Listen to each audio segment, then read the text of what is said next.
അത് ഒരാസൂത്രിതമായ ഗൂഢാലോചനയാണ്. പ്രത്യേകിച്ച് ഇന്ന് തെരഞ്ഞെടുപ്പ് ദിവസം. ഈ ദിവസം തന്നെയാണ് ഇതിൻ്റെ തെരഞ്ഞെടുത്ത് ആസൂത്രിതമായി ഒരു പദ്ധതി തയ്യാറാക്കിയതാണ്. ഇതുപോലെ കഴിഞ്ഞ തെരഞ്ഞെടുപ്പ് 1.5 കൊല്ലം മുമ്പ് നടന്ന സംഭവം അന്ന് നടന്നതുപോലെ വാർത്ത ചിത്രീകരിച്ചുകൊണ്ട് ഇതുപോലൊരു സംഭവം ആവർത്തിക്കുകയുണ്ടായി. ഇതിങ്ങനെ തുടർച്ചയായി നടത്തിക്കൊണ്ടിരിക്കുന്ന ഒരു നടപടിയാണ്. അപ്പോൾ ഇത് ആസൂത്രിതമാണ് എന്നുള്ളത് വളരെ വ്യക്തമാണ്. ഞാൻ എൻ്റെ ആത്മകഥ പ്രസിദ്ധീകരിക്കാൻ ആരെയും ചുമതലപ്പെടുത്തിയിട്ടില്ല. എന്നോട് DC ബുക്സുകാർ ചോദിച്ചിരുന്നു, മാതൃഭൂമി ബുക്സ് ചോദിച്ചിരിക്കുന്നു, മാതൃഭൂമിയുടെ ശശി ഞാനുമായിട്ട് സംസാരിച്ചിട്ടുണ്ട്. അപ്പോൾ അങ്ങനെ നിൽക്കുകയാണ് ഇതിൻ്റെ പ്രസിദ്ധീകരണത്തിന് വേണ്ടിയിട്ടുള്ള നടപടിക്രമം. അപ്പോൾ എല്ലാം പൂർത്തീകരിച്ച് ആകെ ഒന്ന് വായിച്ചു നോക്കി അതിൻ്റെ അടിസ്ഥാനത്തിൽ പൂർത്തീകരിച്ച് ഇത് പ്രിൻറ്റിങ്ങിലേക്ക് കൊടുക്കാം എന്നുള്ളതാണ് ഞാൻ ഉദ്ദേശിക്കുന്നത്. അതിനനുസരിച്ചുള്ള നടപടിയാണ് ഞാൻ സ്വീകരിച്ചത്. ഞാൻ തയ്യാറാക്കി അത് ഒന്ന് ക്ലിയറായി എഴുതി പ്രിൻ്റ് ചെയ്യുന്നതിന് വേണ്ടിയിട്ട് ഒരാളെ ഏൽപ്പിക്കുകയും ചെയ്യുക.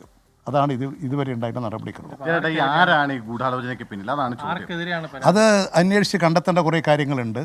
സംശയാസ്പദമായ കാര്യങ്ങളിലൂടെ പറയുന്നത് ശരിയല്ലല്ലോ. അതുകൊണ്ട് ഈ കാര്യങ്ങളിൽ ഇനിയും വ്യക്തത വരാനുണ്ട്. കാര്യങ്ങൾ മറയും. ഇത് ബോധപൂർവമാണെന്നുള്ളത് ശരിയല്ലേ? ഇപ്പോൾ എനിക്ക് നേരത്തെ തൃശ്ശൂരിൽ 24 ചാനലുകാരുടെ ഒരു 3-4 ആളുകൾ, ഒന്ന് അവരുടെ പത്തനംതിട്ട ലേഖകൻ, പിന്നെ അവരുടെ തൃശ്ശൂർ ലേഖകൻ, പിന്നെ ഒരു കേസിൽ പ്രതിയായി ജയിലിൽ നിന്ന് വന്ന ഒരാൾ, ഇവരെല്ലാം കൂട്ടി തൃശ്ശൂർ ഒളരിയിൽ പോയി ഒരു സ്ഥലത്തിരുന്ന് ഒരു വാർത്ത സൃഷ്ടിക്കാൻ വേണ്ടി ഒരു ശ്രമം നടത്തിയില്ലേ? ഞാനത് സംബന്ധിച്ച് പ്രസ് കൗൺസിലിനും ഒക്കെ പരാതി അയച്ചിട്ടുണ്ട്. അതിപ്പോൾ നിലനിൽക്കുകയാണ്. ഞാൻ 24 ചാനലിനെയും എൻ്റെ ആ പരാതി അറിയിച്ചിട്ടുണ്ട്. DC ബുക്സ് ഇതുവരെ നിഷേധിച്ചിട്ടില്ല. DC ബുക്സിന് ഞാനിത് പ്രസിദ്ധീകരിക്കാൻ ഏൽപ്പിച്ചിട്ടില്ല.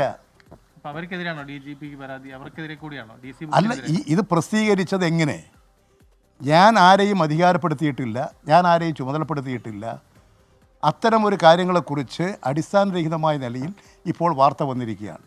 ഇത് സംബന്ധിച്ച് സമഗ്രമായൊരു അന്വേഷണം നടത്തി നടപടികൾ സ്വീകരിക്കണം എന്നുള്ളതാണ്. രാവിലെ പറഞ്ഞത് ഒരു പേജ് പോലും DC ബുക്സിന് നൽകിയിട്ടില്ല, താൻ എഴുതി കൊടുത്തിട്ടില്ലെന്നാണ്. ഈ 187 പേജും DC ബുക്സ് സ്വന്തമായിട്ട് അതൊക്കെ പരിശോധിക്കേണ്ട ഒരു കാര്യമാണ്. ഞാൻ DC ബുക്സിനെ ഇത് പ്രസിദ്ധീകരിക്കാൻ ചുമതലപ്പെടുത്തിയിട്ടില്ല. ഇന്നലെ വൈകിട്ട് തന്നെ DC ബുക്സിന്റെ ഔദ്യോഗികമായ ഫേസ്ബുക്ക്, ഇൻസ്റ്റാഗ്രാം പേജിലൊക്കെ ഇതുമായി ബന്ധപ്പെട്ട് ഔദ്യോഗിക പ്രഖ്യാപനം വന്നിട്ടുണ്ട്, ഇത് പ്രസിദ്ധീകരിക്കുമെന്നുള്ളത്. അപ്പൊ ജയരാജൻ അത് ഇന്നലെ കണ്ടിരുന്നില്ലേ? കണ്ടിട്ടും എൻ്റെ പുസ്തകം ഞാൻ അറിയാതെ എങ്ങനെ പ്രസിദ്ധീകരിക്കുക? ഞാനിപ്പോൾ എഴുതിക്കൊണ്ടിരിക്കുന്ന ഒരു പുസ്തകം എങ്ങനെയാണ് പ്രസിദ്ധീകരിക്കുക? ഞാൻ എവിടുന്ന് കാണാൻ? ഞാനിപ്പോൾ കാണുന്ന രാവിലെ ഉറങ്ങി എഴുന്നേറ്റ് വന്ന് ഇവിടെ ഇതെല്ലാം കഴിഞ്ഞ് വന്ന് നോക്കുമ്പോൾ എനിക്ക് തോന്നുന്ന റിപ്പോർട്ടർ ചാനലിലോ മറ്റാണ് ഈ വാർത്ത വന്നതായി കണ്ടത്. അപ്പോഴാണ് ഞാനിത് ബന്ധപ്പെട്ടത്.